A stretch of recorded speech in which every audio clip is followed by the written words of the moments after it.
And hello, it is me, that D-O-double-G, and welcome, one and all, to the Absolute Football Podcast. And here we are with many, many games being played this evening, two humdingers being played, but just remember that no matter what, me mam, me dad and me gran went down to Waterloo. Me mam, me dad and me gran, and a bucket of Vindaloo. No. Come on, join in, you losers. No. Don't be a freak. No. Don't make me look like a dickhead. You didn't let me shout that one, Josh. All right, that's a clip within the first minute and a half. You're not getting me to dance like that on a Monday evening. No chance. Look at that. But look, what an eclectic group we have this evening for you all. This Monday, it's not just me, that D-O-double-G, but Mr. Grimmy. Grimmy, how are you this evening, sir? Absolutely delighted, Josh. Apart from, England's misery in the Euros, but apart from that, yeah, all good. Nice to see you. Oh, beautiful. What a top you're sporting as well. What Scooby-Doo? Yeah.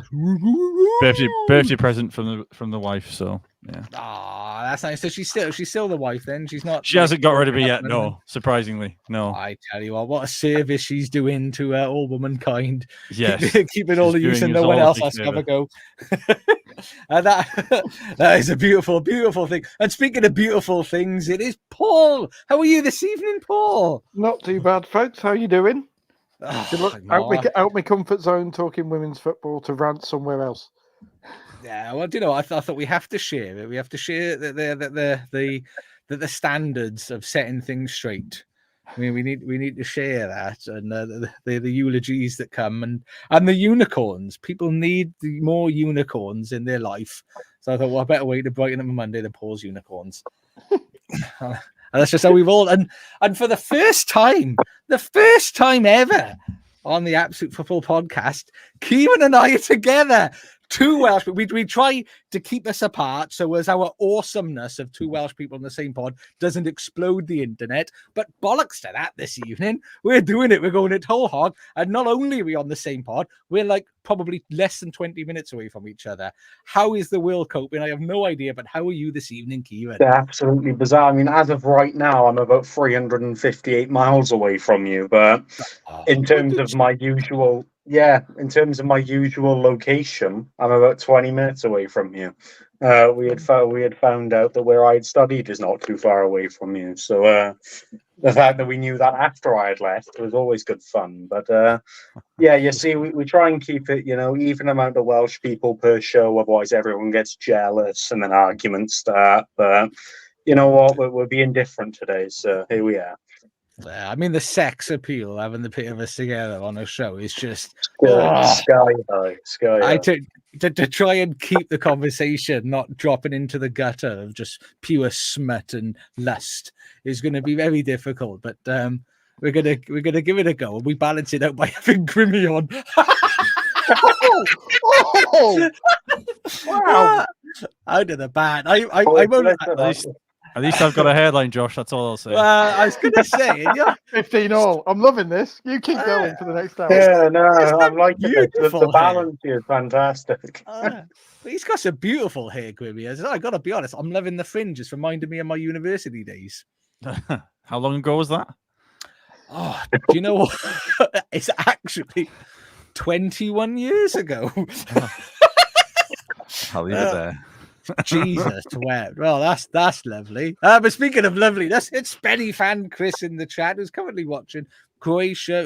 That is his weapon of choice this evening. Of course, there is also Albania, Spain, which is 1-0 to Spain at the moment. So Spain are doing bits. Who scored? Ferran Torres. I don't care, then. Couldn't care less. My fantasy team doesn't care about Torres. Couldn't care less. As long as you haven't got Lukaku in, you'll be all right. Poor guy, he's been doing everything right other than staying on side.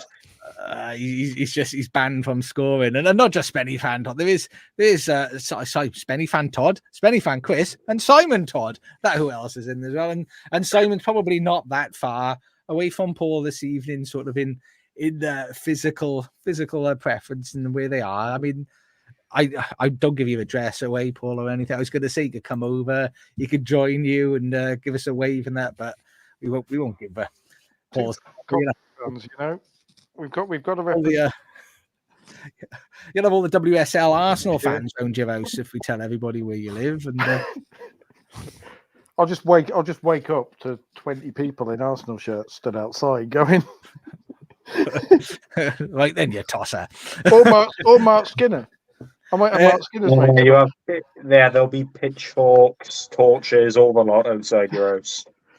Actually, there's more Sky Blues fans than Welsh people. You see, Coventry overtaking that. Do you know what? My lad is sort of like a semi-Coventry fan at the moment because he's got his Cov flag in his room and his Cov scarf from when we went the other day. So overpowering, being overpowered. But speaking of being overpowered, let's get straight into it. Scotland 0, Hungary 1. Scotland being overpowered there. Grimmy, start with you. How did that one make you feel? Probably not like most English fans, where I know a lot of my mates were celebrating it like it was the World Cup win or something. But I felt sorry for Scotland really, because Steve Clarke plays so negatively that it's kind of like, how can you get behind a team when they are just playing to hang into a game and then maybe give it a go the last 10 minutes? And then as soon as they opened up, Hungary were all over them for injury time and then end up nicking the winner at the end. So, yeah, in terms of Scotland fans and going over to the Euros and having to watch those 3 games, I'd feel pretty sorry for them. But it sounds like from the Scottish higher-ups that apparently Steve Clarke's probably going to be sticking around for a while, so it might not be getting any better for them, unfortunately. Oh, like you said, he's a negative Nelly, which is a lovely word to say in a lovely Welsh accent. So over to you, Keith. How did that game make you feel with Steve Clarke and his negative Nelly? Negative Nelly, man. No, but I mean, negative football, trying to press towards the final 10 minutes. That remind you of a certain footballing nation that didn't make the Euros. But yeah, I mean, for any Scottish fans that went over there and had to endure what were, I suppose, an absolute thrashing is the best way to describe the first one. I'd say a deserved draw, and then whatever the hell they decide to do in the final game, you'd think, not even out of a Steve Clarke perspective, but out of a footballing perspective, like, it's the last game. At best, you're fighting for third and that place into the round of 16. You may as well give it your all for 90 minutes, because if you lose convincingly, at least you've tried to give a bit of a show. But by God, I feel I would have been more entertained in a library just staring at the title of books for about 80 minutes than watching whatever Scotland tried to produce. And then for whatever reason, they made 5 changes within the space of about 2 minutes, and then decided, or maybe woke up and realized, we're about to go out the Euros. Now let's try and press forward.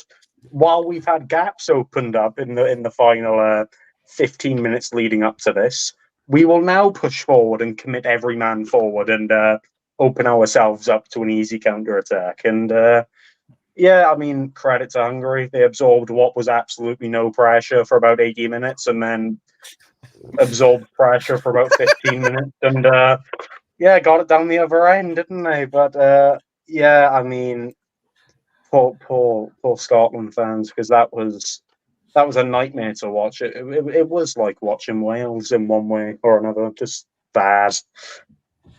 I'll be the negative one. That's what I'm known for now. Yeah, negative Nelly. Negative Nelly. And Grimmy Glenn is just a gentle reminder: if you pitch the Scotland top during the Euros, you're within your 14-day return period. So just remember that one.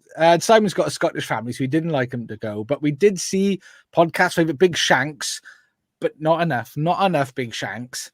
That would have been the game changer. And here's a blast for the past for you, Grimmy. It's straight edge. Straight. I mean, as a personal friend, straight edges, and what a hero! The man, the myth, the legend. The story goes: if you touch him, you instantly become more masculine and develop hairs all over your chest, because that's how manly. And based on Josh, he hasn't touched him very much. I did. Well, the thing is, it doesn't last. It's not indefinite. Oh, right. Okay. Sorry. It's been a while.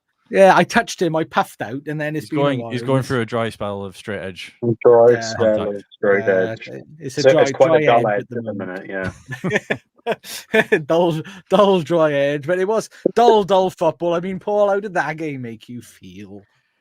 It was just the most Scottish loss on the planet, wasn't it? Like, just in the way they were rubbish, and then they had a blatant penalty that should have been given, and somehow wasn't, because apparently VAR are, I don't know, all Hungarian, and then they had the golden chance of the match fall to a centre back rather than Big Shanks as well.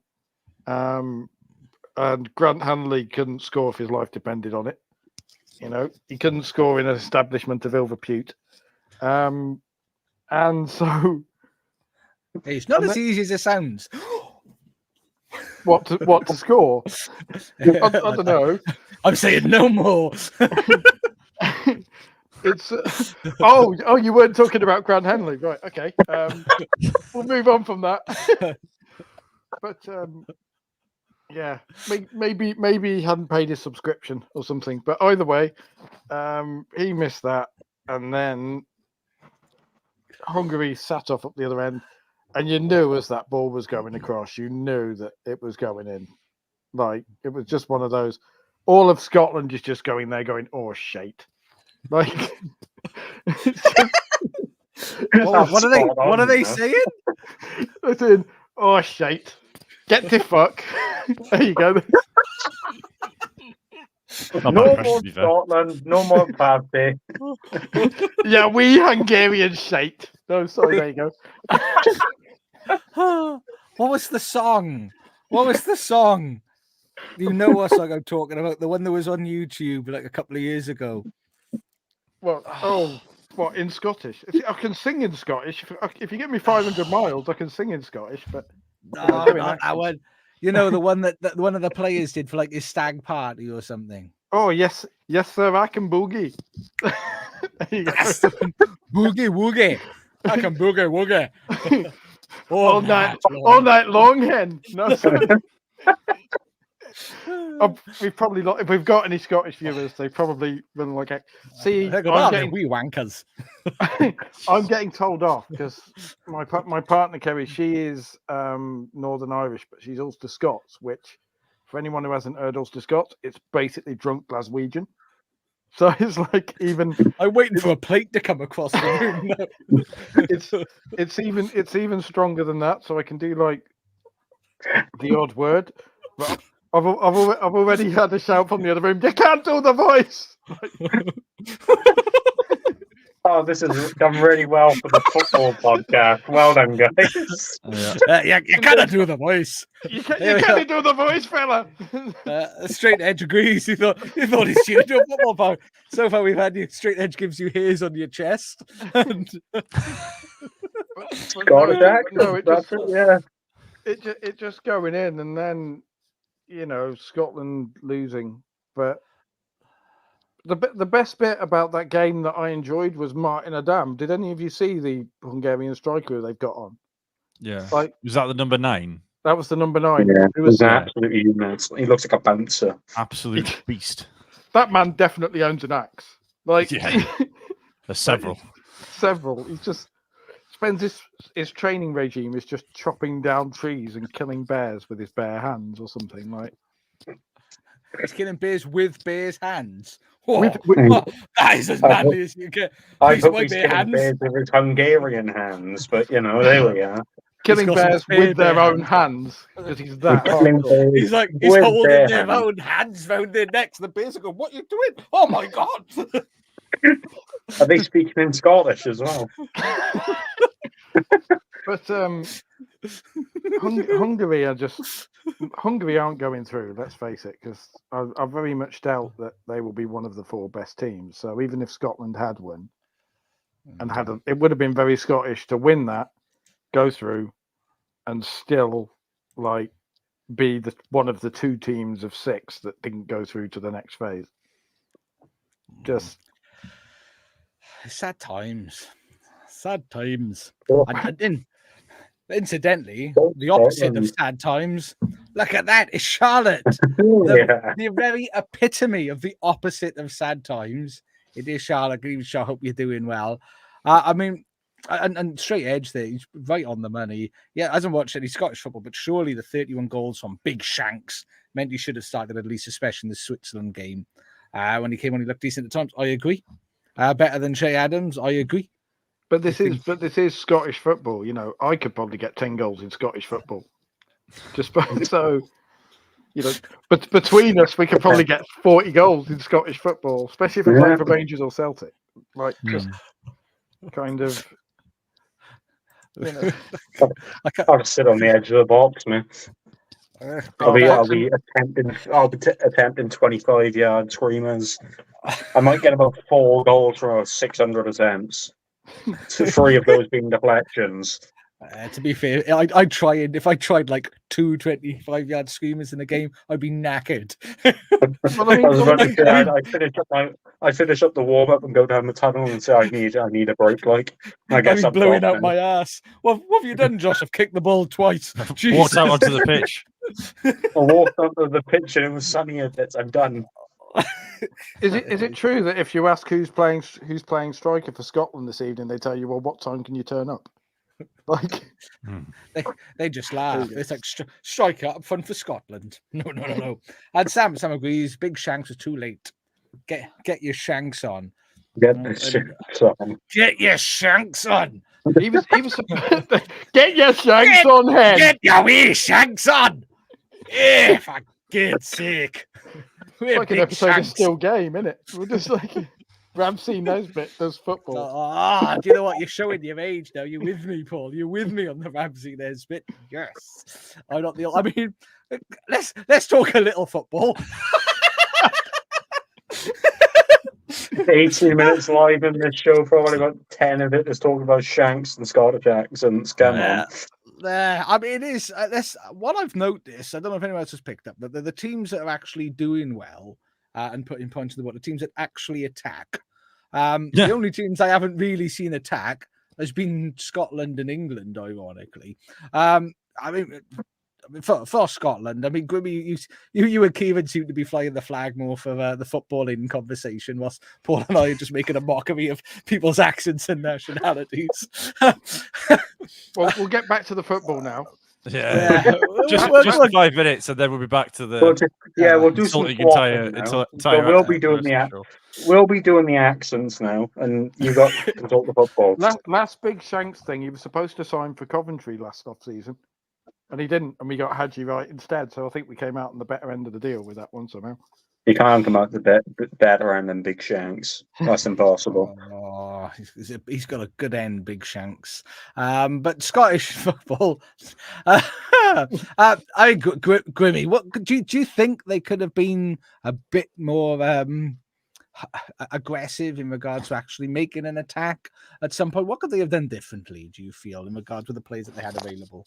I mean, Big Shanks is obviously the key answer that everyone's been saying for the past 5 minutes. I think utilising the attacking players a lot more. I think there's nothing wrong with going 5-3-2 and using Robertson as a left wing back going up and down the channels. And I mean, he's one of the best left backs in the world, and he regularly gets assists for Liverpool. Maybe not as much as Alexander-Arnold on the right, but he chips in with a good amount, and it's. Are you suggesting maybe they should play him in central midfield? Because that's the England way to take your best fullback and slit him in the middle of the pit. No, no, don't do that. We'll get on to that debacle in a minute, but yeah, I think just if you've got proven goal scorers on the bench, why not play Big Shanks and get all your creative forces on and try and fit them as many places as possible? Because if they win that game, they're basically through. Because Hungary, even though that they've only got 3 points at the minute, they're third out of the top 4 that need to go through. Albania are currently losing, and Czech Republic have Turkey last game, and that's by no means an easy game for Czech Republic to go win. So a win would have pretty much solidified Scotland getting through. So I don't know why they were so cautious when they went and got a good result against Switzerland. Why be so passive against Hungary and have to wait till the last 10 minutes to give it a decent go, really? Because I mean, I don't know about the thing that I sort of would have made me question it even more. I mean, if you look at the Switzerland-Germany game yesterday, Switzerland sort of gave Germany a right good go for quite a substantial period of the game, and which sort of shows that perhaps if you go at a team, you stand a chance. I mean, Kieran, if as a Celt, let's put our Celt head on. I mean, if you saw the fact that Germany struggled a bit in the group so far, and obviously Switzerland could have been there for a take, and they could have done something against Germany. Would you be feeling bitter at this stage and a bit annoyed at the missed opportunity, or do you think, wasn't it a lovely time? I mean, no, you can't think was it a lovely time. You take their friendlies they had, or not necessarily their friendlies, but their qualifying to actually get here. They had beaten Spain, they had got results against kind of higher up teams in the rankings and whatever, which is the thing you kind of judge everything on. And they did that by doing the one thing that they didn't do for about 90% of the Euros, which is attack. They actually had players set up to go forward, and they were changing lineups consistently that almost countered the teams they were playing. And it almost felt during the Euros they were more focused on, let's see if we can again not get beaten, or if we do, we don't get beaten heavily. Like, it almost felt that they didn't want to win, they didn't want to take that risk out of the potential consequence of, again, having a heavy defeat, which they had to Germany, where evidently their defensive setup didn't work out too well, did it? And then you had the Hungary game, which I'm sure that was something they were fearing as well, where if they were consistently aggressive, which, again, like I said earlier, they probably should have been, given the fact that, it's potentially their last game in the Euros, but they have a chance to go through the third place teams, and they may as well give it a go. They maybe had that fear that if they change up their system from near enough playing 10 at the back, you'd all of a sudden have a problem where you get broken on the counter-attack, because apparently if you're Scotland, you can't have any less than 6 players in defence. So, yeah, I mean, you've got to go into it with a bit of bitterness out of the way that they played really well to get here, and they showed good offensive qualities, but for whatever reason, maybe it was the big stage, and maybe it was the fact that they've got this history of going out in group stages and tournaments. They just didn't give it a go offensively anyway. Defensively, I thought, against Switzerland, and I suppose for the majority against Hungary, because that was about 99% of the game, they did very well, but they just didn't really feel like they wanted to attack. And again, maybe that's pressure. Maybe that's maybe that's Steve Clarke trying to make a dramatic change to start the tournament. God knows what it was, but yeah, I'd be absolutely fuming. But there we are. Absolutely fuming. I'd be absolutely fuming. I mean, you mentioned consistently aggressive. I mean, Paul, you were consistently aggressive in some of your opinions. He's not really. He's a little kitten. I mean, before we move off Scotland, what would be your part in sort of message to Scotland? Can they be proud of their performance, or do you think they sort of they left some cards on the table? Well, I actually had this discussion with my boss today, who is a proud Scot, and he lives in rugby, so he doesn't normally have a Scottish accent, but he switched back into his Scottish accent this morning. Like, literally, I was like, "Oh, Simon, what did you think of the game?" He's like, "Oh, pure shite." Like literally, he switched back into his, and I'm like, if he was scathing about it, and he was saying it was an embarrassment to Scotland. They got there and then just absolutely bottled it. And I kind of agree with him, because, like you say, you turn up having got there playing attacking football, charging forward the whole time, and then they just stick Anthony Ralston at right back, who looked like a deer in headlights. He looked like a kid at a fetish party. His eyes were really wide, and he just didn't know what he was doing. I haven't seen one of them before. And just, That's an analogy I'm concerned that you managed to come to so easily. I mean, I've never seen one. I just, I imagine in my mind's eye. well, there's certain clubs in Coventry when you're rocking a metalhead, or when you go in there and they have cages hanging from the roof and all sorts. You go, oh, what's that do, age an 18-year-old? And then people tell you, and you learn stuff you wish you didn't know. But that was, I reacted pretty much the same as Anthony Ralston. I was just like, looked terrified, and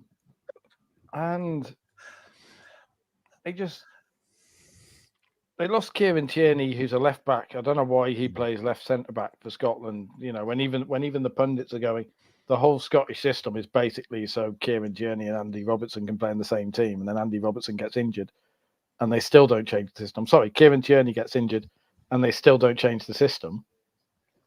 It's worryingly, I look at it and go, as an Englishman, that's a suggestion of what could happen to us. Because the similarities between Steve Clarke and Gareth Southgate worry me. Well, it is. I think, and Glenn says here, Clarke is Southgate Mark II in regards to defensive minded.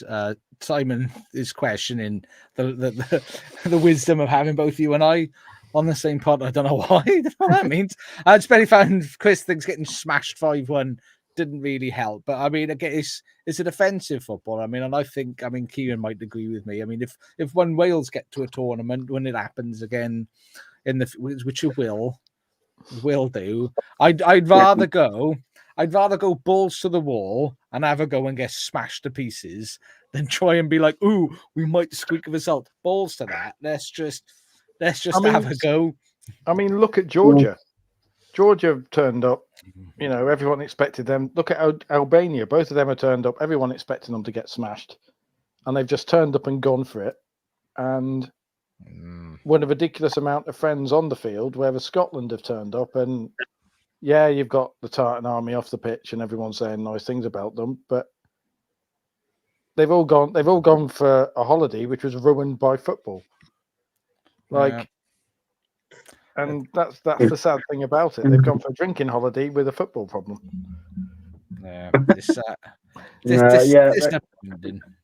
you take our run in again. I'm gonna go right back down memory lane to the one time I was happy as being a Welsh football fan. You look at our run in Euro 2016, where our entire basis of football was throw everything at everyone, see how it goes. That was the basis of what we were doing. There's a few little more things in there, but that's the basis of it.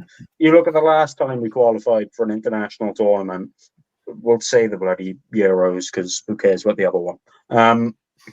We've now decided that we want to play about 17 players at the back, and we're not doing anything, getting anything for it. And again, it's perfectly been kind of shown by the teams that have actually decided, you know what, we have attacking options that are quite useful in their different ways. Let's actually use them. They're tending to have success in this tournament. It's unfortunately, we're not in a point in football anymore where you can, for the most part anyway, defend for 89 minutes and then go up the other end and score in the 92nd. That doesn't tend to be how it works, especially in international football where there's so little time for you to turn things around. You've got to go in with an open mindset. You've got to go in with that mindset of, all right, let's have the intention of, if we do get smashed every game, at least we're trying our hardest to get back into them. Let's not play this football that you'd rather, I don't know, you'd probably prefer watching a wall dry. You'd probably watch grass grow. Those are lists of things that are probably more entertaining. Getting punched in the face by Mike Tyson, probably up there with more entertaining things than watching defensive football for the 99% of the time. So there we are. Oh, I'd love to have a go with Mike Tyson, though. Because can you imagine being smashed in the face by him? The experience. I bet that feels like. I don't think you'd remember it, would you? To be honest, it would be like one of them things with your whole life just flashes before your eyes and you see everything. And then it's done, probably. Should you live that, it should be a really good experience to talk about in years to come. I had a fight with Mike Tyson. How long did it last? About 2 seconds.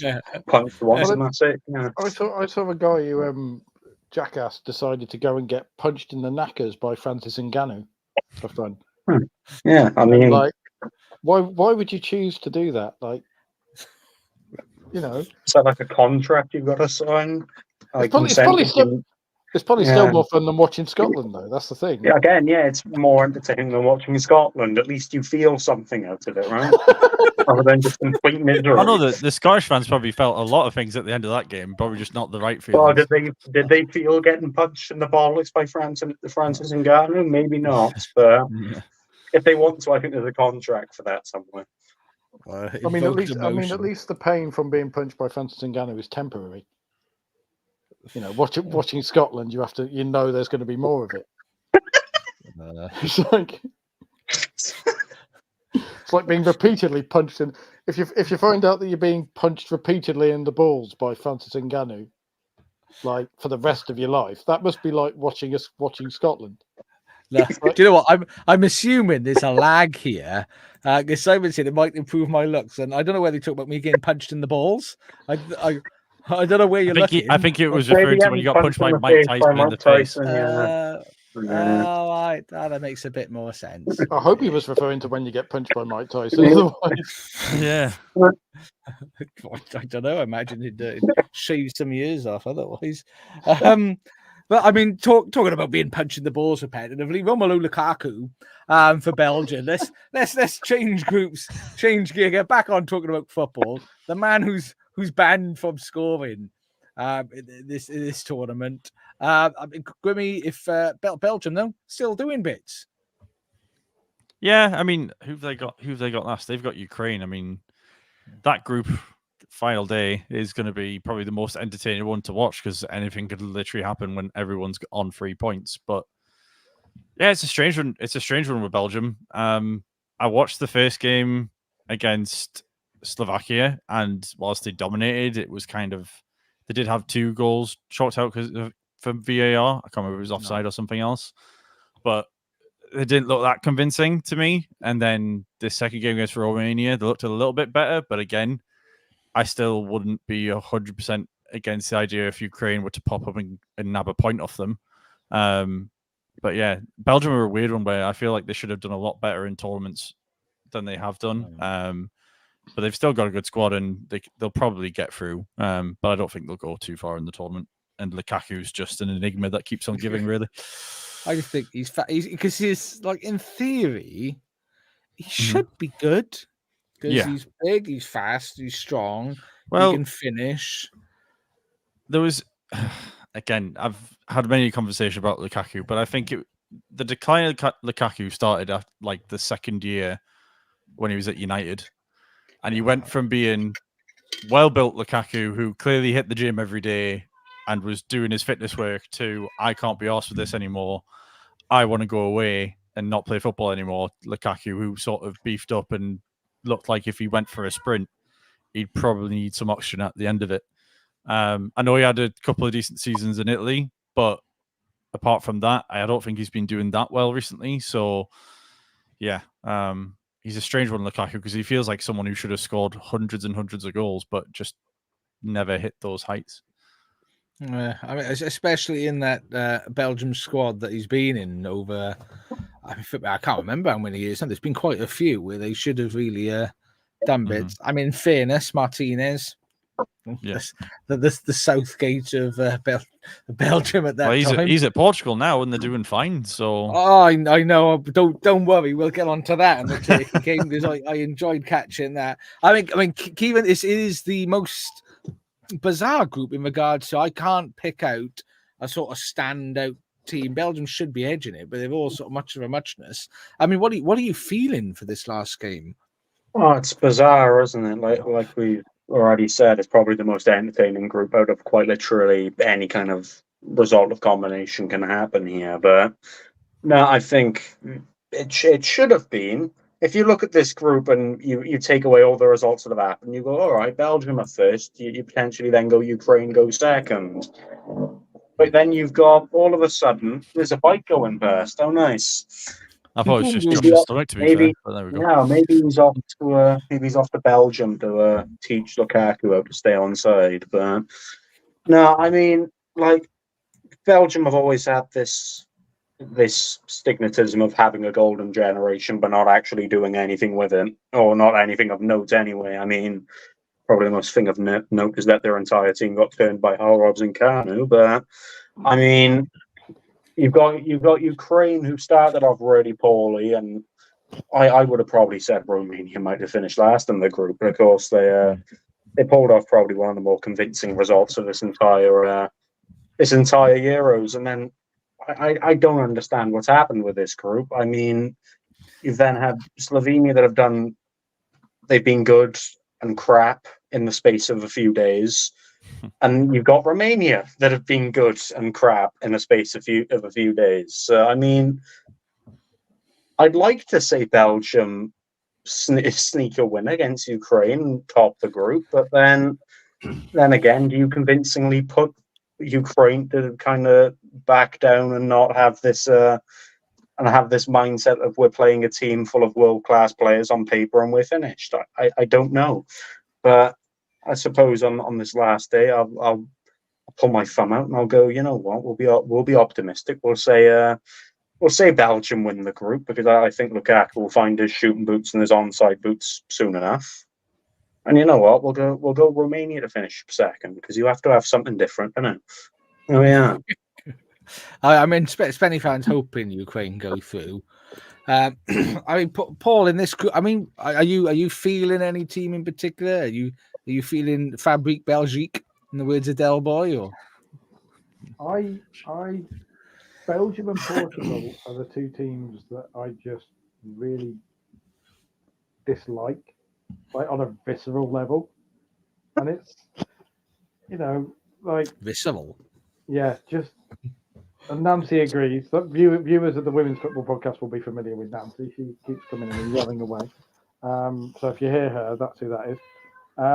But yeah, Belgium have managed to turn gold into shit for like 6-7 years already. The opposite of Midas touch. The absolute opposite. The Southgate. There you go. To be fair, England have been doing it for how many more years? So yeah. Yeah, Midas was went around and touched that squad, and Southgate just come and sprinkled shit all over him. Oh, there you go. Absolute chaos, the cat. But yeah, like, I want to know how Belgium, like Sam says, are still ranked third in the FIFA World Rankings. Like, have they got pictures of the people doing the rankings or something? Because like, they're getting rewarded for somehow having arguably the best creative midfielder in the world, a striker who scored 50 goals more than any other player ever to play for Belgium, and they're still shit. And it's just like, they need to be purged from the competition. This team, just like Portugal, need to be just somehow purged. Just stop stinking up all the good teams. Have the Cinderella teams like Romania, Ukraine go through, because I really enjoyed watching Romania against Ukraine. Thank you scored one of the goals of the tournament, and I'd rather have something like that than Kevin De Bruyne making 50 sideways passes for every through ball, and Romelu Lukaku lumbering around up front and somehow still finding the back of the net.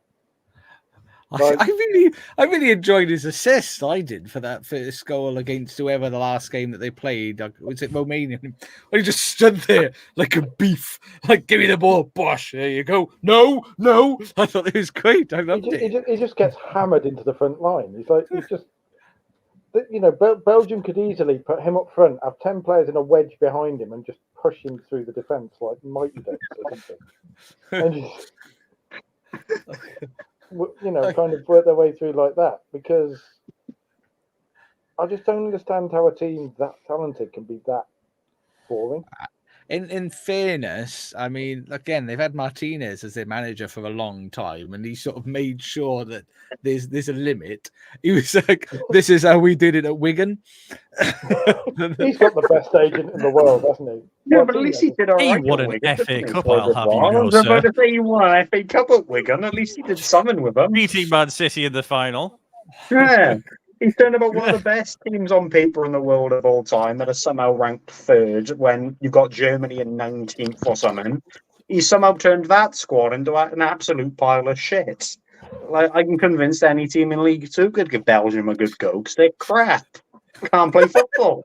I mean, it's a talent in its way, isn't it? You know, just Yeah, it's impressive how shit they've been, but like, it's also concerning that they shouldn't have been this shit. Like, the question I suppose I've got is if you had like a turd off between Southgate and Martinez, you gave both of them Man City for a season. Who would play less interesting football? Like genuinely, I don't know. I'd fall asleep before the half-time whistle, mate. I'll be honest with you. I mean, just to keep everyone up to date, it's a penalty to Croatia and Croatia-Italy. I'm assuming Spenny fan is going to tell us if it goes in or not because I've not got it live up here. I'm not watching. Sorry, I've just put it on my second screen, so I'll tell you in a second. So I'm fully engrossed. Oh, what? What? Oh no! If that doesn't summarise what Croatia have been this Euros, nothing will. Do you know what I love? Modric, one of the best midfielders potentially of all time, especially within this generation, won a Ballon d'Or in the era where Messi and Ronaldo were doing everything all the time. He's well and cocked it up. There you go. I can hear it. In the Hang on. There he's listened to you. He's giving you 2 Vs. He's putting a couple of Vs up at you, mate. Yeah, he's going, you know what? He's going, keypad bat. Oh, to be fair, he's got a pair of Apple AirPods and he must be listening at the same time. He must be listening at the same time. And that's exactly it. Oh, bat. Oh, bat. I'll be having him now. Put your head in. Oh. Have that. I don't know what. I'll be having him now. Do you know, I nearly lost myself there. I went proper like Newport Tony and dropped the C-bomb. Them I won't do because that'd be grossly inappropriate. I could hear the Newport coming more, and I went, you can hear it. This could be dangerous. Like I can't do it but he played for Spurs, so we'll do North London. I didn't have that. There you go. Yeah, that's how I imagine Luka Modric sounds. You know, when I hear him. I'll be having him now. Luka Modric, the Croatian international from Newport. There we are. That's a story that you can write up, journalists. Do you know what? People tuning in are thinking these boys have just got it, haven't they? I don't know what it is. Yeah, that's exactly what they're thinking, Josh. They've got the X Factor. I'll tell you that now. There's an X Factor. Yeah. And Sam's saying if Italy go, he'd be so happy. He's going to eat all of this garlic bread. I can only assume that this is a lot. I think he's referred to a substantial. Look at all of this. I think because certain results are going the way they're going, I think Italy are pretty much guaranteed to get through. So, yeah. Sorry, Sam. It just means a team that thought they were going to get an easy game from winning a group are going to suddenly find out they've got Italy. It's probably going to be bloody England. You watch. I don't know whether that's actually possible. I don't know. Because any game an easy one for England? I think the first game England would get would be whoever's third out of D and E and F, which would be the Belgium group, Portugal group, and France's group. They'll be out in round of 16 then, so they'll make it difficult on themselves anyway. No, I want Martinez versus Southgate now. I do. And Sam saying, Grimmy, you've got his eyes on his garlic bread. If you've got your eyes on Sam's baguette, you know. All of this. Won't be the first time, to be fair. But... Sam, I want England versus Belgium now. You've given me hope, Grimmy. You could have the anti-football derby. Anti-football derby. But to be fair, it'd be almost a certified win of a 0-0 if you put a fiver on that, wouldn't it? Oh, Just- yeah, I mean, that's I don't going to know. Could you penalties, put a bet on for both teams to lose? Because I feel like that's the result you'd be going for. Can you have a 0-0 in a knockout game? Because that's what's happening. But 47th penalty miss. They'll just toss a coin. But yeah, fuck it. Someone's got to go through. Let's have this over with. but I It mean, lands on something. its side. I mean, 45 minutes. We've not touched on England yet, and it is coming. It is coming. But what I did want Not to touch home, on, but you know.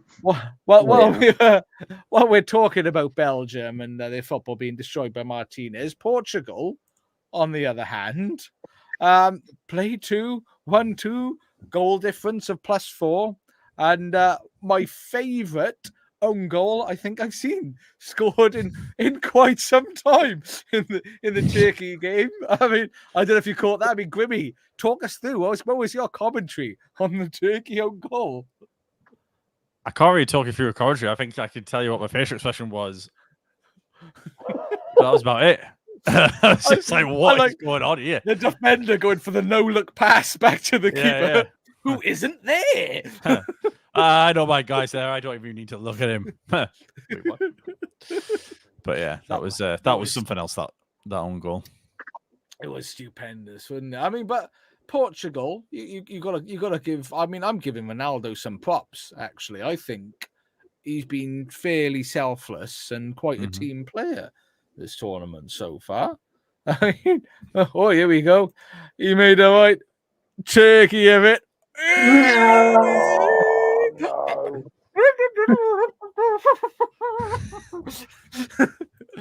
I love it. I love it. But I mean, Portugal. What do you think, Grims?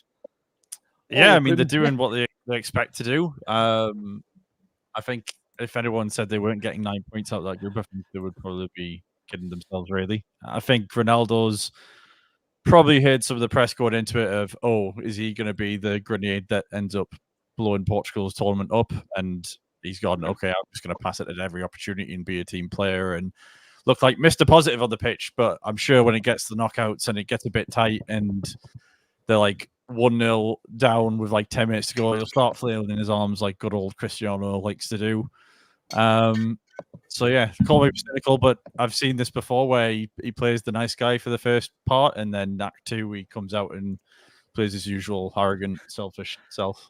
I've really loved him over in Saudi at the moment. The aggression, and it's not just like aggressive football; it's literally actual aggression. Get out of my way! You get over here. Did you see him shoving like the pitch in Vader the other day? He's loving it, and he's proper aggressive Ronaldo. Well, I mean, he probably is loving it when he's getting paid hundreds of millions of pounds to be over there. But like, you know, I mean, it's just that clip of him at the end of the Saudi Cup final when he was on the ground crying as if he just lost like the World Cup final or something. I was like, okay, there's overdoing it, and then there's Cristiano's theatrics, and it's probably best I leave it there, really. But yeah. I mean, Paul, what do you think? I mean, Martinez, destroying football at Belgium, turning it on in Portugal. What's the difference? What do you think? The difference is, again, you can't with those Portugal attackers like Rafael Leao, we can't really not. Because you get the feeling if he turned to the right and said, "Right, lads, nothing silly for the first 10 minutes," he'd just get whatever the Portuguese of go fornicate with yourself is, and the next thing you know, Rafael's doing 14 step overs down the left hand side and putting a cross in that's going 3 feet over Ronaldo's head, but at least he's done the step over, so everybody's losing their minds over it. It's like, can you tell I don't like Portugal either? Do you know, I gotta be honest, I'm enjoying it. I mean, a bit of Portugal, to be fair, because I like Bernardo Silva. Oh, he's a player. Oh. I wish he was Spanish, because then I could like him more. Like, if he was just a bit more geography on the other side of the map, he'd be perfect. Oh, I do like it. And Sam making a very good point. Bringing Pedro Neto off the bench. The tired fullbacks must be thinking, "What the hell?" I can imagine. Can you imagine? You've done like 75 minutes against Bernardo Silva, Leao, Cancelo, Fernandez, Dallo, and then all of a sudden Neto comes off. I think, bollocks to this. I'm done with football. Thank you. I'm not paid enough for this. You know, someone else can do this one. I mean, I'm talking of a speedster and an absolute asset to the team to be able to bring in. Here is Claire in the chat. Claire Jeffs, bunch of handsome buggers. I'm assuming she's typed into the wrong podcast, but we'll take it anyway. We'll take it anyway. And someone said Ronaldo's going to do a Pepe, and play into his 40s. I thought Ronaldo was 40. He just asked. Was he 37, 38, something like that? He's 39. 39. Oh, come on. Just look a day over 32. I managed to guess two numbers and they were both bastard wrong. God alive. It's fair play to Pepe at 41. Still throwing himself about like he is like aggressive little turd, isn't he? Yeah. And Clay's correcting as well. He's 39. She knows because she met Ronaldo once upon a time. He gave her some milk, and that's not a euphemism. And if you want to know the story, it's on one of our shorts on YouTube, and Clay told that is I think it's also on TikTok, which a lot of people in the comments took exception to his story and didn't quite believe her. But if you met Claire, you'd be giving her your milk too. And Sam said Portugal fans cheering Pepe headers in their last game. He's an interesting character, isn't he? He is. Yes. I'm not quite sure what I always think of him, but I mean, any other before we sort of move over to give the England preview of their upcoming game. I mean, Grimmy, any other standout games you so far since we last spoke? I think in terms of teams that are looking strong, going into like the knockouts, I think probably Spain have looked consistent throughout. I think they're probably them and Portugal. I would probably say the two favourites going in. I would have said Germany, but again against Switzerland, they didn't look that great. But yeah, I think in terms of like going forward and attacking wise, I think Spain and Portugal are probably the best ones to watch really for the rest of the tournament. So yeah, we'll have to see if Mbappe's nose gets fixed as well, because you know that's a real issue for him. It is.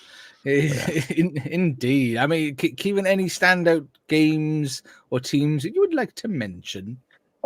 One specific fixture that I want to mention is Czech Republic when they played Georgia. I believe it was either yesterday or the day before, but it ended 1-1, and I think it's the most undeserving 1-1 I've ever watched in my life. And credit to Georgia, you know, we've been talking about the fact that they go for it and they do all well, and they obviously they got a penalty, converted it, and they had held out for it was about 45, 50, 60 minutes until the Czech Republic then got their equaliser by Patrick Schick, who I really thought was going to set the tournament on fire again. You know, he did really well back in the previous Euros, and I thought he'd do the same again, but up until now he's not really done that. But Czech Republic had something along the lines of 14 shots on target, 22 shots in total.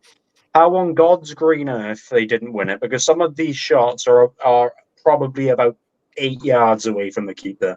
They're maybe even just in front of the penalty spot. So, to me, the fact that, you know, Georgia, like we said earlier, they were a team that were expected to be ran over and, you know, kind of out in the group stage so convincingly. The fact that they've pulled out a result, which, albeit maybe has a bit of luck involved, is quite impressive. And I've really enjoyed watching those, you know, those 12 o'clock games with the lower ranked nations, because they're players that are combining together that you usually wouldn't expect. You know, you're used to seeing Buddy, Ronaldo and Bruno Fernandes and all these lot, but all of a sudden you're seeing a bunch of Georgian players where you don't have a clue how to pronounce their name, and they're somehow doing some lovely attacking football that certain top tier teams could absolutely love to emulate and should learn off of Cough England. It's just been a real fun tournament to watch from those bottom nations all the way up to the top, in all fairness. And it's having a go. I mean, and I talk about having a go. Sam in the chat, hope it's hungry turkey. It'll be like Christmas Day. Oh! I can tell you the turkey isn't hungry.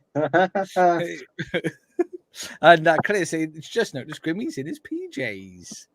Oh, that's a different show. That's absolute after dark. Was it? Absolutely. Do you know what? If you're on with me and Sam, sometimes we oft make reference, Sam and I, to Absolute Football After Dark. That would be quite the show. It'd be quite Based on the first 10 minutes of this podcast, it would be. Do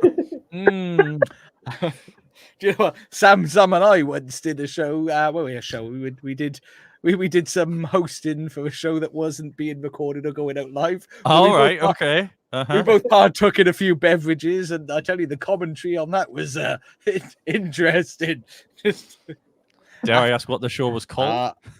Do you know what? I think it was for Straight Edge. Actually, it was one of his. Of course, it was. Yeah, one of the Football Manager tournaments. It was great. I mean, and if you want some Absolute Football After Dark, hashtag AF After Dark.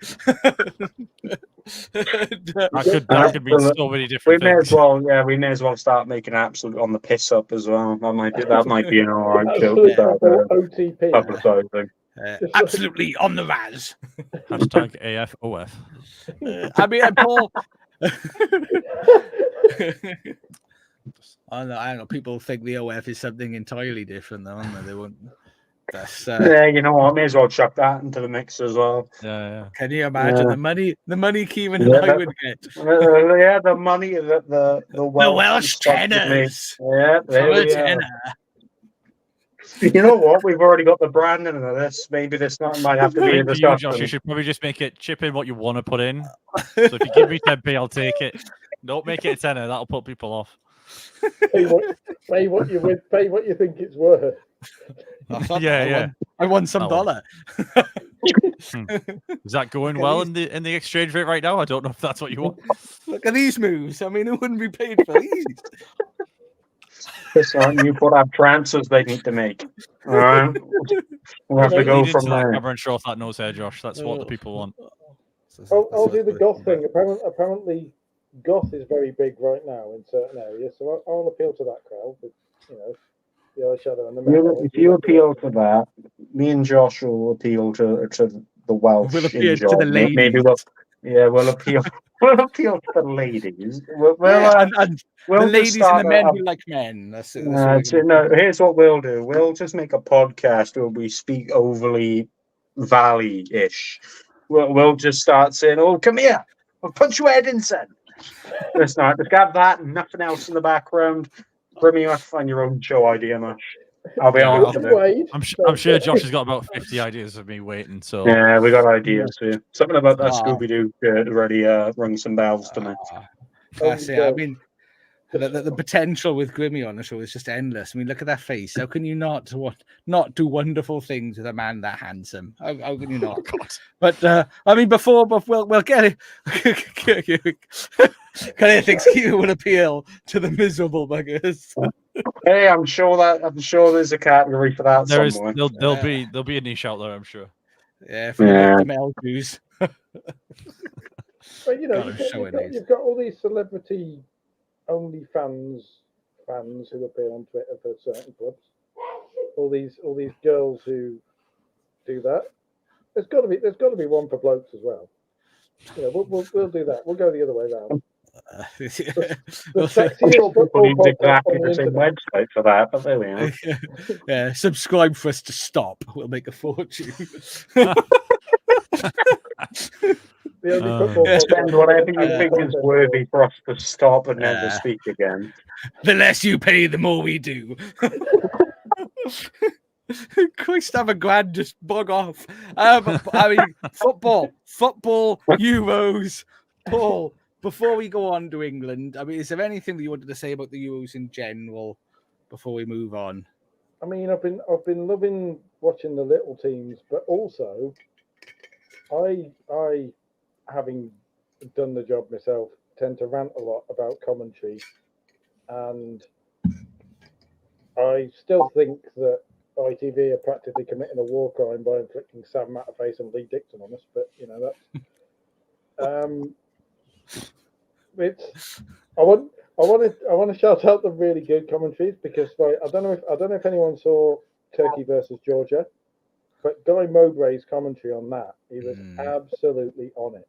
The way he kind of conveyed the atmosphere and the way you could hear in his voice he was loving being there. And Arda Güler's goal, the second goal, the 35-yard, his commentary on that was iconic. Just the way he came up with the lines of that. And it's like,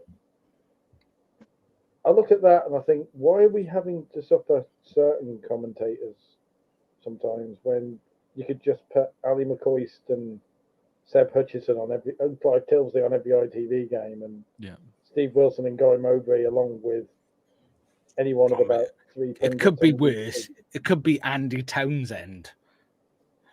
Oh God! Don't. He was getting a run of games at one point. You've just brought back repressed childhood memories of watching Champions League games, and having to suffer Andy Townsend and the tactics struck. Jesus Christ! That is savage. I mean, and while I do remember though, on a serious note, obviously we didn't touch on the injury to Barnabas Varga. Obviously our thoughts and condolences are with him. Hopefully, I think he's meant to be stable. And it's not to be as worse as it was first feared, so that is nice. And well done to the players for the way that they conduct themselves on the field during that. And the TV as well. They clearly learned from all the mess with Christian Eriksen, because they actually got away from it and didn't. Well, the BBC did a good job on that. I mean, I did see people giving them sort of grief for that. But bear in mind that the TV networks don't control what coverage they have of the actual game. That is fed to them by UEFA. So as Paul said, well done to sort of BBC for cutting it away and realising how grossly inappropriate that's what was coming up. And Sam said, who remembers Townsend's tactics truck on ITV's Premiership? What a shit truck. Tactics truck. I didn't, and I'm really, really glad. I have no idea what that is. But Sam asks, what do we think of third place teams going through in a group of four? I mean, I will start with you, Paul. See if you can give us a quick analysis of what do you think of three teams going through. I'm cynical about it because FIFA and UEFA claim it's to give smaller teams a chance. I think it's just to avoid groups of death and take half the fun out of it because half the fun in every tournament is you've got the group of death where a big team might go out. But if you have these third place team goes through, you can look at God forbid England, or you can look at, say, with this one, Italy or Croatia and go, yeah, they're probably still going through even if they have a crap group stage. So they'll still be in the knockout stages. So it's a way. I'm still not sure about expanding the competition in general, but if you're going to expand it, then don't have it so that you have third place teams going through, because it kind of defeats the point of a group stage. Just have straight knockouts. I mean, and Kieran looks like he's fallen down a mine now. He's quite dark behind you. I'm terrified for you. We're in the coal mines now. We're in big pits. What do you think? Are you a fan of the decision that I'm sure is not financially motivated of having the third best team? Yeah. I'm sure it's not financially motivated to make sure that some of the biggest teams with the best budgets go out early because they finished third in a group of. I'm sure none of that was motivated by finances at all, and I'm sure it was only just to benefit the smaller teams that finished third and give it a go. And now it means you need to be especially shit to not get through to the round of 16s. Really, really wank. Literally, you have the first, second, fine. Third, shit. Fourth, extra shit. Finish third, don't actually manage to qualify. Absolute wank. Shouldn't play football ever again. No, I think if you're going to expand the tournament, just add an extra group of four in.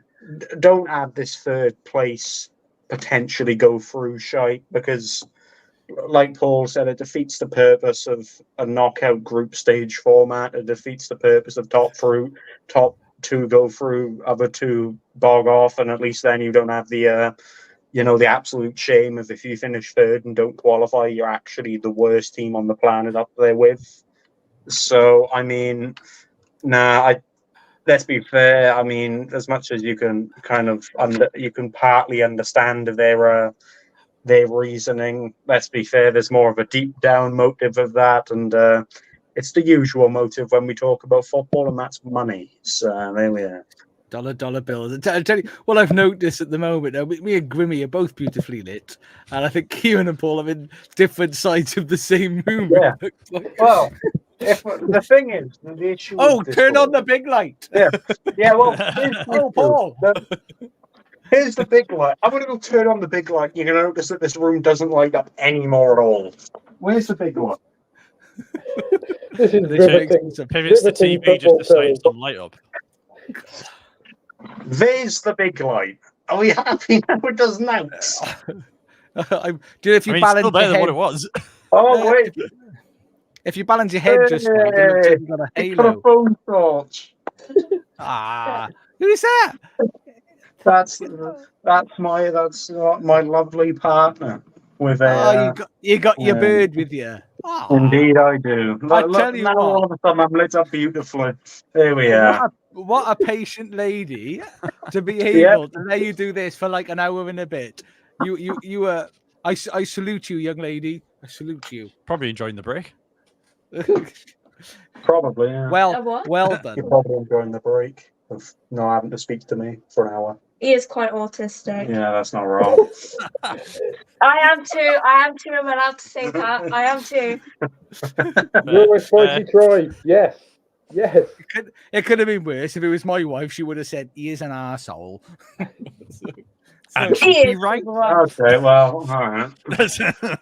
Do you know what? Look at this. Look at the blasphemy we're getting here, Keith. They could add more teams. Oh, Wales still wouldn't qualify. Yeah, But they don't have Gareth Bale in his prime anymore. they could have So more teams and Wales still wouldn't qualify. That's just horrible. Yeah, Newport. I agree. Yeah. You know what? I don't know. I can't even justify us qualifying. I can't even think of any form of I didn't want to, mate. comeback. Yeah. Well, no, I didn't want to. It's not like we drew to a rock. No. No. Didn't fancy Didn't it. happen. Just got No, ruined by didn't. help. I would have preferred, the months without football. Didn't need the Euros. We allowed Poland to go through because they brought flares into the stadium from the playoffs. And, we didn't want to have to deal with France, the Netherlands, and Austria because we'd somehow make Scotland look good. It's just one of those things. Didn't fancy the I travel. do think, though, on that point, I do think if that was Wales playing last night in that Scotland game, I think Wales would have had more of a go. They might not have been successful, but I still think they would have had more of a go. Have you watched a Wales game on the Rock page? I think you already know the answer to that, Thankfully, you won't have to worry about that anymore because he's gone. This is Yeah, why true. you watch the Welsh women. They're actually good. The Welsh women are actually good. Wow. So we'll give them the credit. Find out why on Wednesday on Absolute Football. See, get the plug in. There you go. There you go. Get the plug on. There we are. And then Sam's telling us, Luka Modric getting a standing ovation as he goes off. What I'm assuming must be his last tournament for Croatia. They are what minute? The 81st minute. Yeah. They're in, still leading Italy 1-0. Lovely. Well, I could say he's still You've going seen all the to fans. Dioch, boys. I won't punch your head in. Thank you. cheers, Bat. Cheers, thank you. Can I say there mustn't be many great English feeder players coming through for Wales to pinch. That's just. Do you know what? I think it says more that they want to be Welsh. They want to be Welsh and not qualify for tournaments than live in hope of an England call up. So yeah. I mean, I'm sure England are really feeling it and really hurt by their rejection. All I'm saying is that if you needed a appropriate Calvin Phillips replacement, there's a player called Ethan Ampadu. And do you know what? I'll just have to look at the Welsh squad to see if there were any players on having the English team, because I couldn't tell you half the Welsh squad, which is bad. But I'm offended. I am. Yeah, you know what? Blasphemy. This is disgraceful. Brennan Johnson, come on, mate. Right, yeah. Do you know you could have had Dan, missed out Dan on James, is he still in there? He is. Kiefer Moore? Yeah, Kiefer Moore. That's who Yeah. you missed. Dan on. James is a show pony. Kiefer Moore's a cart horse, and Brennan Johnson probably would never get used by Southgate because he's too interesting. Oh. Ben Cabango can actually defend. I mean, Claire has a point with Ashley Williams. He could play. Yeah. We love Ashley Williams. I say about Kiefer Moore. Kiefer Moore's a man. Oh, A manly man. he's I a mean, A man. massive. It's like if you touch Kiefer Moore, then you get hair everywhere. You look like a Gruffalo on the end. Not of talking it. about straight You look edge like again, the are we? Gruffalo. You'd be like Chewbacca.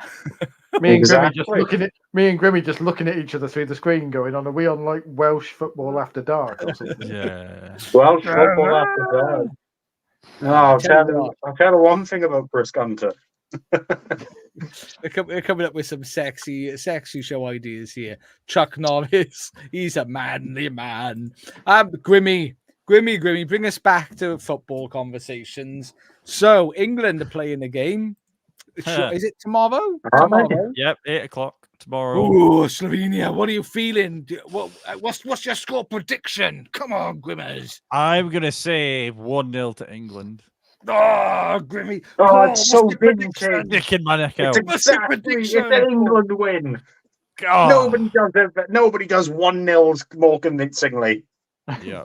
It will be convincing. It'll be the shakiest 1-0 you've seen since we played Serbia. Come on, Paul. Paul, give us it. What's your prediction? I have the terrifying fear that England will lose to Slovenia. Like So do genuinely, I think 1-0, but the other way round. like I genuinely think it'll be like that Czech Republic game. It'll be 47 shots to 3 in favour of England. Jude Bellingham will hit both posts and the bar. Harry Kane will somehow head the ball off the line from his own shot, and Miss a penalty. probably miss a penalty. And Phil Foden will still do absolutely fuck all. And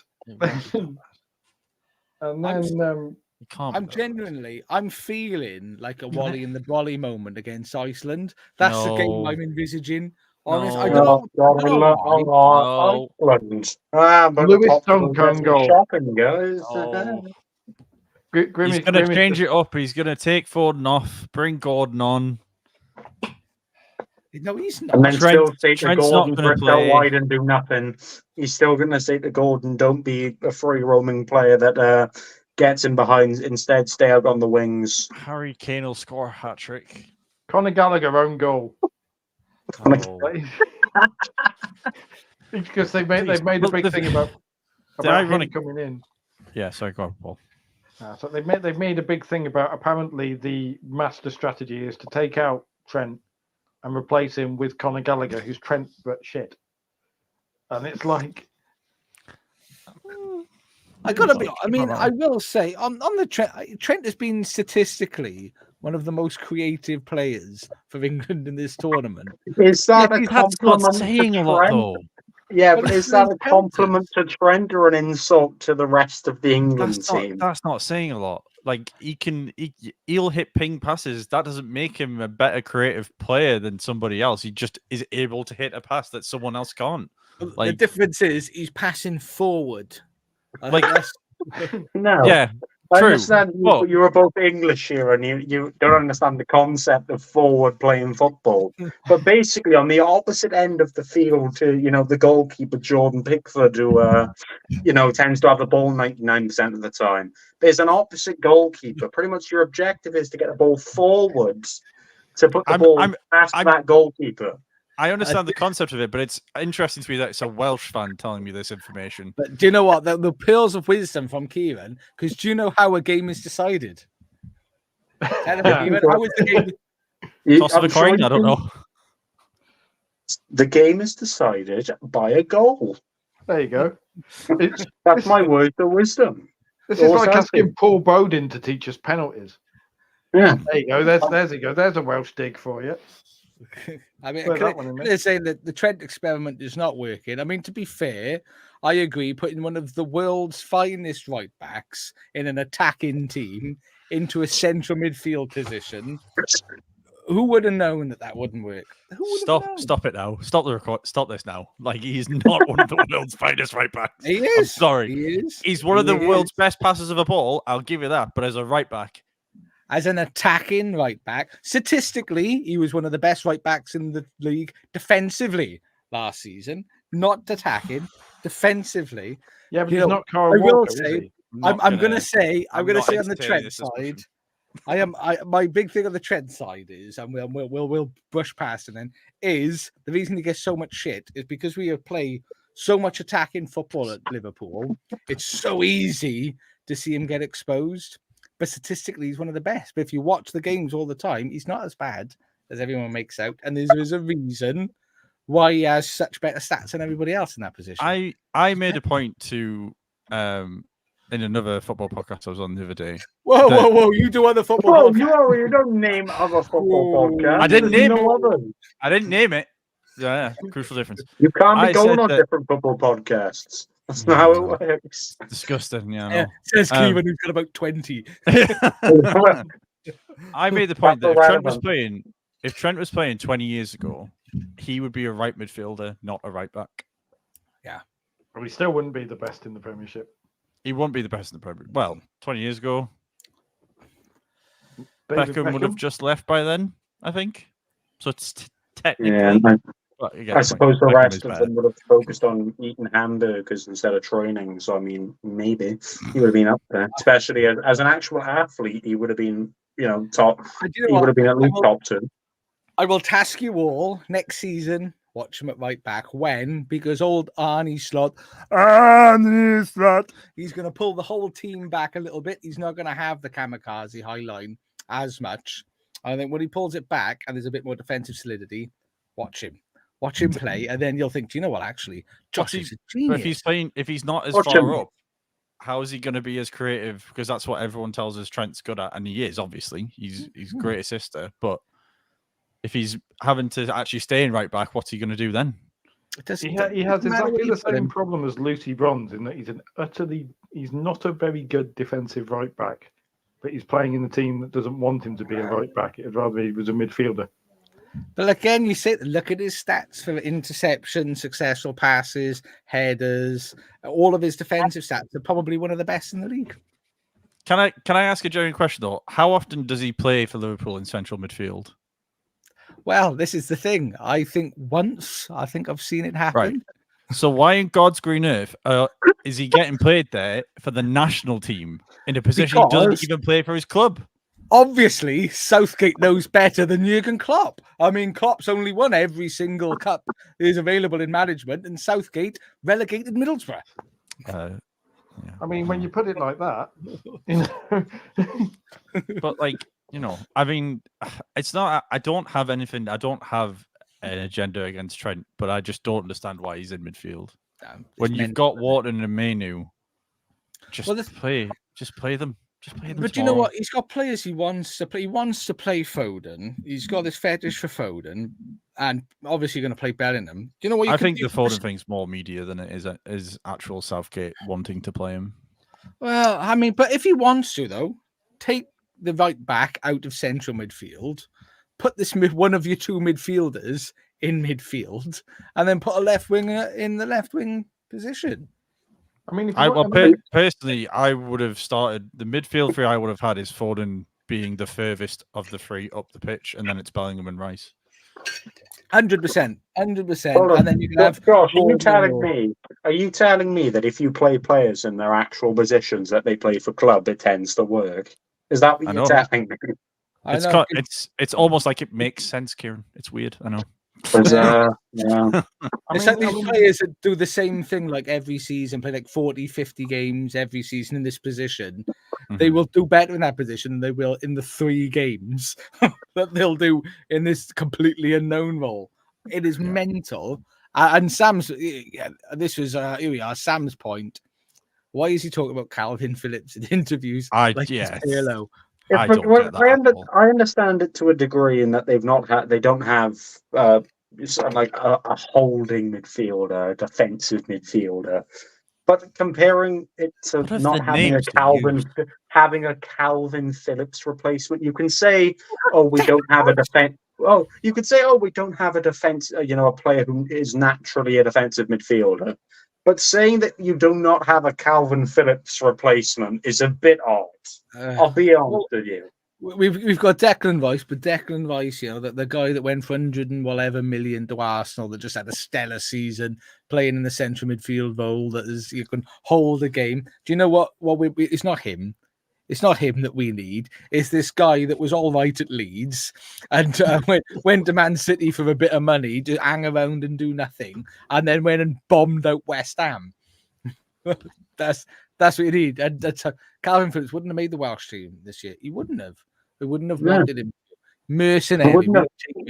I mean, he would have suited, I suppose, the ambition of not getting into international tournaments in a transition phase. He would have fitted that module, but there we are. I don't like you say. I don't know why we don't, as Simon says and as Grimmy said, you put Bellingham alongside Rice. You stick someone in number 10. For me personally, it probably still wouldn't be Foden. It'd probably be Cole Palmer. Yeah, I mean, I can totally get on board with that argument as well. I think either or is as good an option as the other, really. Just because Palmer's got what? He's the leading. Is he the leading combined goal contributions for a midfielder? Yeah, goals and assists. He's like top of Premier League and I would guess Europe, maybe. Yeah, and he's not played a minute so far this tournament. Yeah, that's why I was amazed he didn't come on at the end of the last game, because I was like, bring Palmer on as well as Watkins and just have 3 players gunning for it at the end and just going for it. But I know I said it on like the other week that I was on, but for me, the England squad attacking is probably from midfield up one of the best squads, if not the best squad, in the tournament in regards to depth attacking. I mean, and when I've watched the games that I have watched, because I'm not that interested in how well England do, and doesn't matter one iota to me. But the games that I have watched, when you've been attacking, have been really good. But that's like twice a game, because when you're trying to control possession, rubbish. A big part of the problem is Kane, though, as well, because Kane doesn't stretch the defense and drops too deep. But do you know what, though? You watch him at Bayern Munich. Yeah, but Bayern, you're allowed space and time at Bayern because teams are petrified to do it. International football, everyone will go for you. Serbia had a goal that second half, and that's why we got pinned back. And we needed someone like a Watkins to stretch them back and make the space. But I do think, I mean, and that's the thing, though. The reason I would use Kane as an example of is the team that he plays for and the style that they play. Because when they play attacking, if you notice when he was at Tottenham, he would play different types of play depending who the manager was. Mm-hmm. And the more attacking and progressive the manager, the more attacking and progressive Kane was, because he's a fabulous team player. Mm-hmm. I think he will do what your manager wants you to do, and he'll do what the team wants to do. But he hasn't got that grab the ball by the horns, strap a pair on and have a go and just do it. Like the one thing about Ronaldo, he will just go balls to you. I'm going to do what I want to do, and make something happen, which he did. He hasn't got anyone running on beyond him though, Kane, as well. He drops, and for whatever reason, Bellingham isn't going on beyond him. I know, you got Saka. Saka will go, but then have you seen him in Arsenal?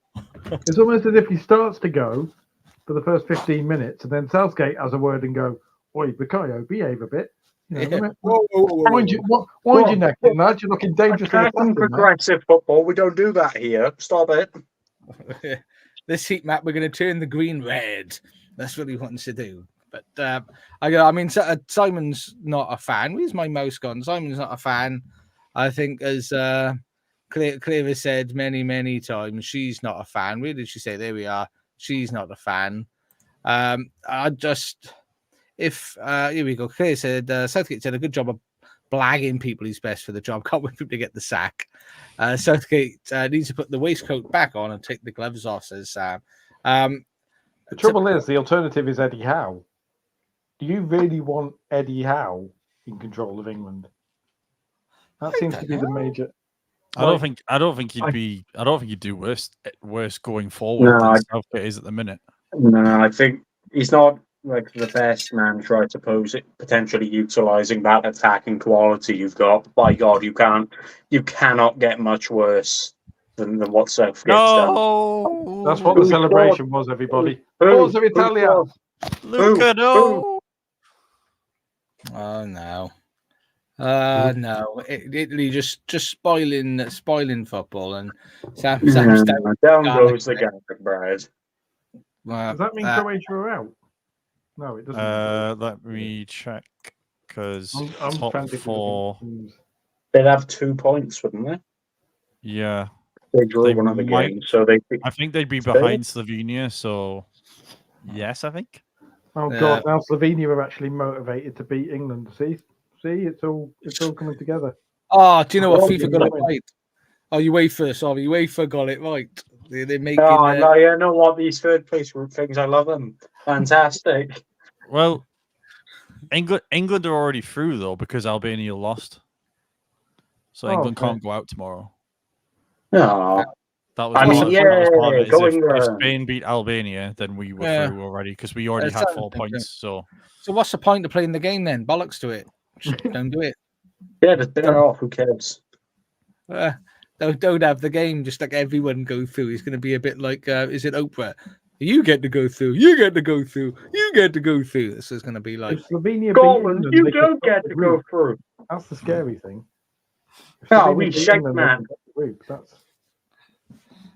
It's interesting times, I think. And Spanish fans confirmed 1-1 Croatia, Italy. It would have been nice for Croatia to win that, just because it's nice. It's always nice to win in football, isn't it? Isn't it nice? I like that. That's all right, especially when it's a convincing one. Right? I can't remember what that looks like anymore. Yeah, I mean this. But before we conclude, then I mean England. I mean you think, Grimmy, that they're going to win really dirty, ugly game by the sounds of it. It's just based off the first 2 games, really. It's over the history. We should beat teams like this better. But are you feeling it? Are you feeling going forward? Do you think you're going to get all the way to the finals? No. Go on, commit. No, because this will get clipped up in it, and I'll be like, "Why on earth did I say that?" It'd be like looking back at a drunken mistake the night before and thinking, "Oh God, what have I done?" What do you know? What my wife does that every morning. Yeah, well, I mean, so does mine probably, but but yeah, I can't. The way we're playing at the minute, unless something changes, I can't see us playing a bigger team, whether it's a Portugal, France, Spain, and unless we held on for dear life for 90 minutes and then somehow nicked a goal right at the end, I couldn't see us winning a game against them because I just think their quality is too good going forward, and we'd end up conceding 2 or 3. Sorry. I mean, Paul, as our only other England fan, are you rooting for England to get to the finals, or do you think they're going to bow out beforehand? I mean, you're always going to hope England get to the finals, but realistically, I can, again, like Grimmy says, they're going to come up against a team that's actually started well. Germany, Spain, France, if Mbappe comes back and goes for it. Just it's the thought of that against Southgate football is terrifying. I think it's hilarious. The thought of England deciding, yeah, we'll sit back when you've got Antoine Griezmann and Kylian Mbappe coming at you down both wings, and Southgate going, yeah, we'll try and contain them. It's bloody terrifying. But it could be worse. I just hope it's not, because if it is Spain, it'll basically be 80 minutes of England not having the ball and letting Spain have the ball. I know. Do you know what? I dread that, because they won't be able to do anything against Spain, and Spain will be ball in his ass and just holding on to it for Yeah, ages. they'll win. Yeah, it'll be a 1-0 85th minute, but everyone would have seen it coming for the 85 minutes before. I've just seen this in the chat. Claire saying there's more chance of finding Mockino shit than England win it. And Sam said his daughter once did a shit under the Mockino. It's coming home. Clip that up in case it happens. That's so. I cannot believe we're seriously in a position where Sam is clinging to his daughter, shitting under a rocking horse. It's a sign. It's a sign. Why do you think England will win? Well, my daughter wants shat under a rocking horse. It's coming home. His wife's going mental. Go, come on, we're gonna clean this up. But Sam's going, no. It's coming home. If you're the 4 horsemen of the apocalypse, this is a rocking horse shit of the apocalypse. A magic poo. Just, we're shit, and we know we are. Do you know what? It's like a little Buddha. You have to rub it. Oh, God. It's like a magic lamp. I grant you 3 wishes. I grant you 3 words, actually. It's coming home. It's just You're getting rubbing the slow. magic poo. It's just The every magic time poo under the horse. You every can see all game this Sam smoke rubs coming it. off. You think it's a genie coming out. It's like no, that's not just genie decaying. smoke. No, that's just the steaming poo. Just every time, it's just he rubs it before every game. It just gets a little bit smaller at every game. A little bit smaller as it smears on his hands and proceeds to go on his waistcoat and on the wall. Where did we get into scat? Honestly, what is going on? Oh, do you know what? This is dangerous, isn't it? This has been formatted brilliantly. This should happen again. Two Welshmen, one podcast. That's all I'm saying. Too well written. That's the title. Absolute aftermath. Here we come. Sam's there like carpet's ruined but needs must. Go and get an They've all, IKEA do you know rug. what? At Sam's house, they've all taken shits under the rocking house. Everyone, come on, kids. Here we go. Down here. Sam's just there with the paper. All right, listen, I'm taking my toilet off the wall. There's a rocking horse in its position. Shit under that. Yeah. Who moved the horse? Who moved the horse? Who moved the shitting horse? Pre-game ritual. You just all sat there pre-game ritual. Snacks, beer, TV. Oh no, who's not shat under the rocking horse? People are going, do you want to go watch the game at Sam's Quick, house? get the Oh, free yeah. match of laxatives and chicken korma down now. Quick. Come on. They go and find Sam's at the moment during the yard. Shoes off, please. Take your shoes off at the door and you can shit under the rocking horse in the corner. You know, so bathrooms up the stairs to the left. Now there's If a you need a horse wee, there. yeah. You know, If it's you- unconventional. We've got a little bit of a stable upstairs. There's hay on the floor. You shit under the horse. We're not animals. You pee in the toilet, please. Yeah, you pee in the toilet, but you shit under that horse. And if we find shit anywhere else, there'll be problems. And you don't I wipe mean- your ass on its mane. I mean, to be honest, We If draw I the was- line there. if I was guaranteed England would win a national tournament, there is a good chance I would take a shit under a rocking horse. Right?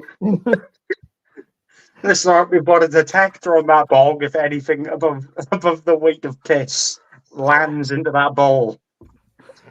So it's just going to happen. If that alarm goes off, we're all coming in with bats and we're battering him. You can have one of those Dutch toilets with the ledges. We got one of them smart toilets. I'm sure this was a football podcast at some point. I thought it was as well, but hey ho, here we are. Yeah, Sam's fault. He's not even here. And he's, it's all Sam's fault. Two Yeah, shits, see, one people- horse. There you go. see, Shit's People- one horse. people say they shouldn't have me on a podcast, and it's not me.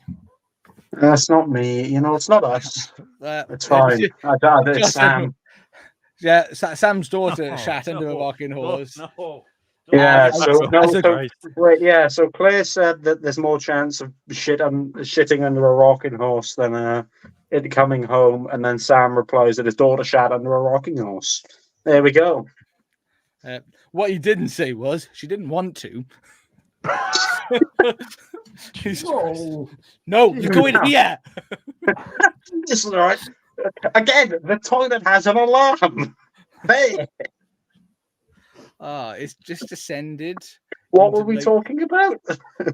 We were talking about something before this, something from a football game. Football, I think. To be fair, it's quite. We were talking about England, so it is quite a natural segue. To be fair, Shitting under a horse in England. Perfect. What? Sam had an absolutely lower league. He had. Oh right, I thought I misread that. Sam had one shit on the lower league show. I generally misread that. I thought she said Sam had one on absolutely no, like he had a shit on the podcast. He had a shit under the rocking horse that was in the background. I'll tell you what. This is the football. This is the clip we use for the Football Content Awards. Definitely. I don't think this is a Look, clip. Quimby's having a go. This Quimby's is contributing. This is a 15-20 minute segment. This is like quarter of a movie.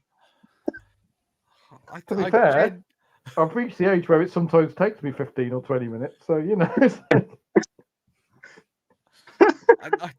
I don't know what's going on now. I mean, I wish Charlotte was here because she knows how to segue these things. Yeah, Following we intelligent segued it conversation. into shit, and that's about it. I'm broken. I don't have the repartee or the ability that Charlotte or Sam has to sort of bring it back into an adult conversation. I'm done. This is where my limited. This is why they get the better views than me, Freya and Savage Charlotte. They're just better than I am. They can stop people talking about shit on a football podcast. I can't do it. Okay, I just want to clarify. The first time I was on that lower league show, we spent about 15-20 minutes talking about feet. So I don't think we can really judge that on benefits on a beneficial platform here. I mean, the WSL podcast for 10 minutes last week was talking about things like, I think it was talking about teddy bears and nuns and all sorts of stuff. Much more wholesome conversation than old films. Unless you were talking about a teddy bear shitting on a nun, then what teddy bear shitting on a nun that's conveniently under a rocking horse? Now that is the OnlyFans content. That's after dark. Now that is what's going on absolutely after dark. Football furries. There you go. That's another one for you. And Charlotte's just clarifying. She was about the Kane Haynes fund. You could buy pictures of Strata Pig. I mean, based off of these conversations, we're selling shit under rocking horses for I don't know, something to do with a genie or a middle ground of that. Lucky rocking horse term. So, in conclusion, football. Euros, stuff. I lost control. You definitely didn't gonna lose. It's not coming home, and that's all. And Freya would just like to clarify on WSL show they didn't talk about defecating teddy bears on nuns. This is clarity. Under a rocking horse in a bathroom. I shouldn't need. That's a phrase that should never need to be clarified. Here we are. Especially, it shouldn't need to be said. There's some lines which no one would ever expect coming into a football podcast. Why? What? A teddy bear's never done what? Have I clicked on the right live stream? Am I on the right website? Honestly, I don't know how to conclude now, and that my natural segues into endings is just it's an ending. There we are. There's something about ending and bowel movements. There's got to be something in there. There's got to be a movement. If you want to watch a better podcast on Wednesday, Wednesday. You say that I'm on it, so you know you need to be careful. It is hosted by Freya, who's significantly better than me. Mama Bear looks after her little cubs much better than I do.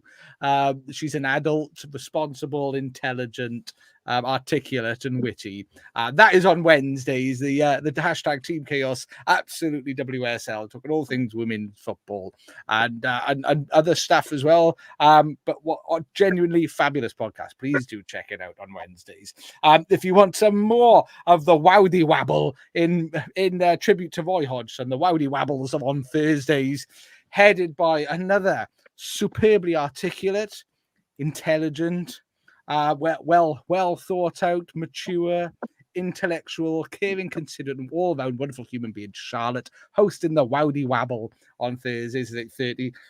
And if you want to see how people can control Kieran, that's where you're going to check it. Claire's there as well with a different style of controlling Kieran. Make sure you check that one. And of course, if you're watching on YouTube, please do hit that subscribe button. It's totally free. It costs you nothing. And every time someone subscribes, an angel gets its wings, which is a beautiful thing to see. And you can follow us on Twitter. It is not X because it's not a real thing. On Twitter, we had at Absolute Ball Pod, on YouTube and Twitch at Absolute Football Podcast, and on the tick boom TikTok, it is at Absolute Football Pod, and Instagram and a thread still exists, Absolute Football Podcast _. And on the Book of Faces, we are the Absolute Football Podcast. So it's all there. Join us. Be part of this intellectual conversation that takes place each week.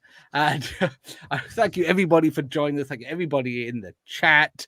Thank you Grimmy, Kieran and Paul for merging and mixing all of these podcasts together. We've got every podcast represented this evening, and wow, what a mashup, which I'm sure you hope you never see again. And everybody have a very, very pleasant evening, and whatever you do, you shit under that rocking horse. TTFN and ta-ta for now.